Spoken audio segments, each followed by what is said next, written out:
My wife and I were basically out getting a cup of coffee, and I started waxing eloquent on a couple of topics, and she suggested that these be the fodder or the point of departure for my first video installment on YouTube.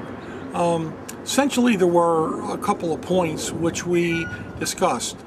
The first one was kind of the interesting turn of events that Barack Obama's campaign seemed to have taken on the subject of Iraq and the war and the activities over there.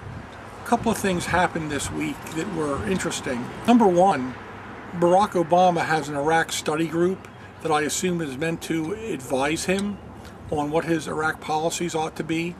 And I found it interesting that the chairman of that group, who is apparently a respected scholar on the subject of the Middle East and military national security policy, actually came out with a statement, I don't know if it was written or if it was live, in which he said that as he analyzes the situation in Iraq, probably there ought to be a stabilizing force of somewhere from 60 to 80,000 troops to remain there to essentially ensure the security of the country. Now, that sort of policy sounds remarkably like what John McCain said when he said that if we were to stay there for 100 years, it might not be a bad thing. And we're not talking about conducting a war for 100 years, as some people have attributed to McCain, and as Barack himself has actually attributed to McCain, but we are actually talking about a status of forces agreement, which is now being negotiated, whereby we have a military base and we have troops.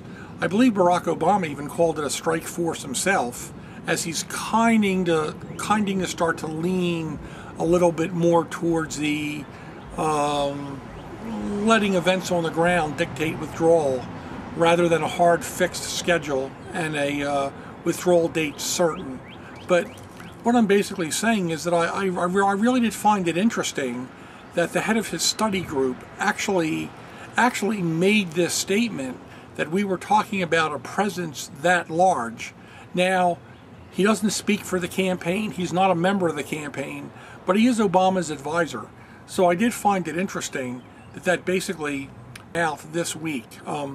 One other fact that came out was that an Obama advocate and spokesperson on cable news basically stated recently, I believe it was yesterday in fact, that Barack Obama's position on Iraq and our presence there needed to be clarified, and that essentially Barack Obama's position is that the appraisal of the generals and the military leaders on the ground in Iraq really need to provide the input in terms of any sort of withdrawal from the theater.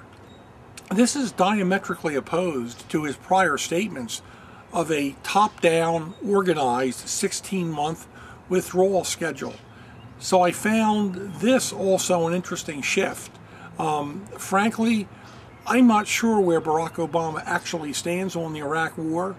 I know that when he attends his various pep rallies and he plays to the audience, he is definitely saying we're going to be out in 16 months. This war was a mistake. We are creating insecurity for our nation if we basically stay there. And now I'm hearing a couple of statements about 80,000 troops, a military presence, a strike force, and letting events on the ground dictate how and when we basically withdraw. This is, I could say, good news because it's a move to the center. However, it also sounds like Barack Obama maybe is taking a national security lesson from John McCain himself. If so, that would be a good idea, but my overall commentary would be, why would you want John McCain late for president when you could have the real deal, who actually has the original ideas and puts them out there? Nevertheless, that concludes my Obama comments.